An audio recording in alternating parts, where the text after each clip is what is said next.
Vous écoutez Radio Lomé, il est 12h30. Le journal Hélène Assabi.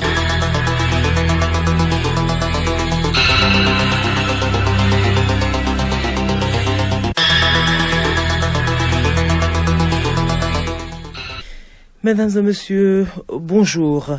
Au sommaire de ce journal, augmentation des prix des produits pétroliers au Togo. Le gouvernement promet de prendre des mesures pour contrer les spéculations.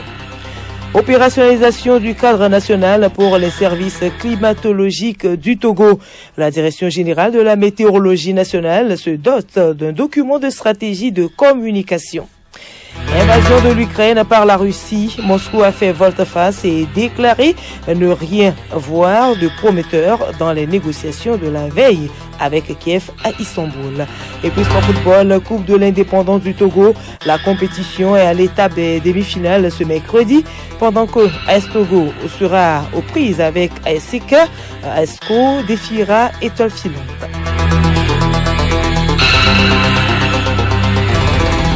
radiolomé.tg. Mesdames et messieurs, une fois encore, bonjour. Le gouvernement multiplie les actions afin de contrer les éventuelles spéculations liées à l'augmentation des prix des produits pétroliers au Togo. Certaines de ces mesures ont été portées à l'attention des hommes de médias hier à Lomé. Et c'était au cours d'une conférence de presse. Yao Kamake. Elles sont nombreuses, les mesures que préconise le gouvernement en vue de lutter contre les spéculations qui découleront de la revue à la hausse des prix du carburant au Togo. Et pour les émissaires du gouvernement, à la conférence de presse de mardi, l'exécutif n'a pas attendu cette hausse des prix des produits pétroliers avant de se préoccuper des mesures en faveur des populations. Akoda Ayowadan, ministre de la Communication et des Médias, porte-parole du gouvernement. La réponse du gouvernement relativement à la vie chère avait déjà commencé en ne réajustant pas le prix des produits pétroliers. Ces efforts, cumulés avec d'autres efforts existants, on a parlé du pain, fortement subventionné, du riz, tout aussi subventionné, et aujourd'hui les efforts qui sont constamment menés sur les engrais.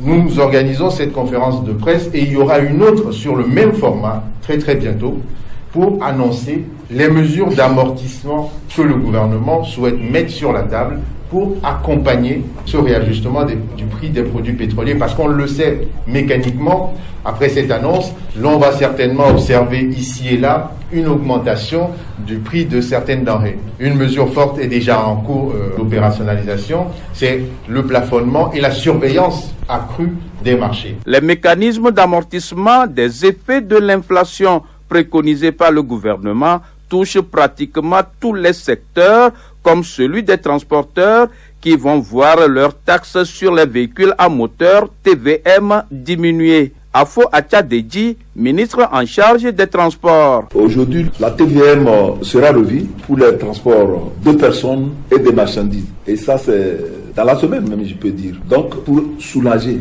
les transporteurs, nos frères commerçants transporteurs, la TVM sera revue à la baisse dans de bonnes proportions. Le gouvernement a laissé entendre qu'aucune spéculation prétextant l'augmentation des prix du carburant ne sera toléré. Merci à vous, Yao Kamake.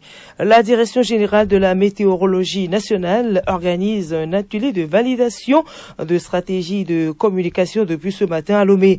Pendant 3 jours, les professionnels des médias, les spécialistes du climat et les représentants des différents services ministériels vont réfléchir et adopter un plan d'action et élaborer une feuille de route pour le bon fonctionnement des services climatologiques. Le directeur général de la météorologie togolaise, Dr Latifou Issaou, livre les grands axes de ce document. Dans ce document, il y a plusieurs grands axes. Les axes concernant comment élaborer l'information météorologique, comment mettre à la disposition des utilisateurs finaux les informations météorologiques, comment ces informations doivent les parvenir et quels sont les différents canaux que ces informations météorologiques doivent les parvenir. Il y a ces 3 axes que je peux citer entre autres. Avec pour thème la météorologie au service du développement durable, l'atelier vise à doter la direction de son propre document de stratégie de communication.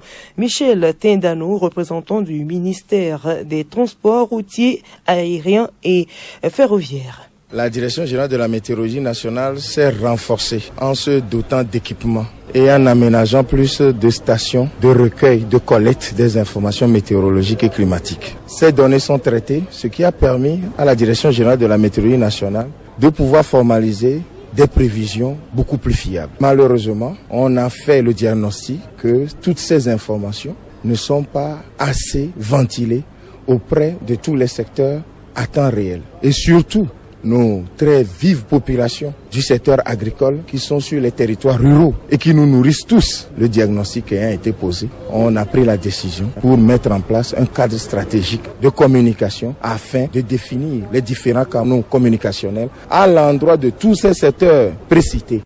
La rencontre prend fin vendredi prochain. Le journal Hélène Assabi. Hors du Togo, en RDC, encore un test pour l'Union sacrée, la coalition du président Tshisekedi, avec le vote à l'Assemblée nationale d'une motion de défiance contre le ministre de l'économie. Jean-Marie Koulumba sera entendu à la chambre basse du Parlement. Il doit s'expliquer sur les raisons de la hausse des prix des produits et services sur le marché à travers le pays, qui s'observait avant même le début de l'offensive russe en Ukraine. Au Tchad, le syndicat des magistrats a appelé à une grève sèche et illimitée après l'agression le 10 mars dernier d'un juge à Moa dans le nord du pays. Depuis le début de la grève, le syndicat a recensé des nouveaux cas d'agression d'après un communiqué publié lundi. La colère des magistrats ne faiblit pas et les usagers doivent patienter pour voir leurs audiences reprogrammées. Les magistrats ne comptent pas reprendre le travail tant que leur sécurité n'est pas garantie. De leur côté, les autorités ne se sont pas encore exprimées sur cette nouvelle grève. Au 35e jour de l'invasion de l'Ukraine par la Russie, ce mercredi, Moscou a fait volte-face et déclaré ne rien voir de prometteur dans les négociations de la veille avec l'Ukraine à Istanbul.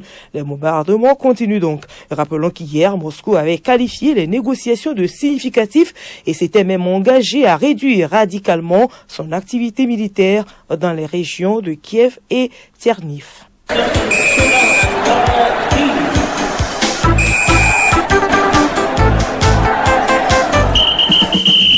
Sport football, les représentants africains au Mondial 2022 sont connus. C'était hier à l'issue des barrages retour. Et de leur côté, les éperviers du Togo ont bouclé leur stage à Antalya en Turquie avec un match nul face au Bénin. Et puis les demi-finales de la Coupe de l'Indépendance se disputent ce mercredi. Deux rencontres intéressantes sont au programme à partir de 15h. Sibi Lawson. Akara, AS Togo Port de Lomé croise ASCK de Kara. L'autre choc de ces demi-finales oppose au stade de Kégué Asco de Kara à Étoile Filante de Lomé. Démarré mercredi dernier avec les quarts de finale, l'édition 2022 de la Coupe de l'Indépendance du Togo prendra fin le 27 avril prochain avec la finale. Journée FIFA de ce mois de mars, fin du stage des éperviers du Togo à Antalya en Turquie. En dernière rencontre amicale, les poulains de Paolo Duarte ont concédé le nul, un but partout, face au Bénin. Le capitaine de la sélection senior, Jem Dakonam, réagit à l'issue de cette rencontre. Je pense que c'était un match équilibré. On a essayé de jouer un bloc qui est bas. Mais à un moment donné, quand on pressait en deuxième partie, on a vu qu'on a eu plus de possession et plus de possibilités de marquer des buts. Je suis très content du rôle que tout le monde a joué au cours de ce match et surtout, défensivement, je crois qu'il y a des petits trucs à régler. Le bilan est positif en juin, on va venir plus costaud. Le sélectionneur national, Paolo Duarte, dresse un premier bilan de ce regroupement. On a fait une semaine de stage plus que fantastique avec 4 matchs, 3 victoires et 1 nul. On a fait 5 buts, 4 buts avec l'équipe A et 3 buts avec l'équipe A et 5 buts avec l'équipe U23. Très content parce qu'on progresse beaucoup, on renouvelle cette équipe avec beaucoup d'efforts, beaucoup de joueurs qui sont neufs. La réalité d'aujourd'hui, c'est que nous sommes là pour récupérer une équipe qui est perdue et montrer au public que dans le football, tout est possible si on travaille avec patience, avec qualité, avec le temps, avec organisation. On rappelle, ce stage rentre dans le cadre des préparatifs du démarrage des éliminatoires de la CAN Côte d'Ivoire 2023.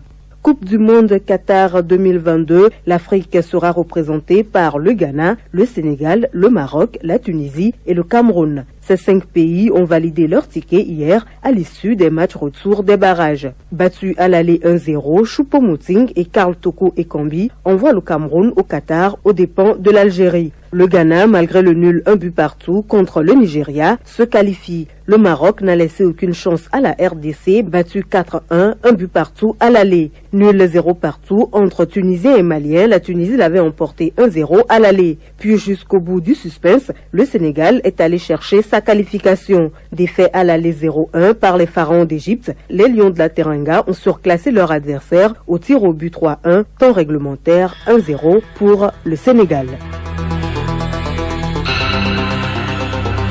Voilà, et se referme ce journal. Merci de l'avoir suivi.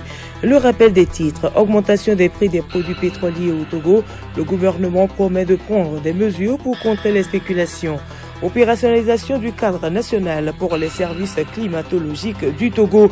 La Direction générale de la météorologie nationale se dote de documents de stratégie de communication. Et puis invasion de l'Ukraine par la Russie. Moscou a fait volte-face et déclaré ne rien voir de prometteur dans les négociations de la veille avec Kiev à Istanbul.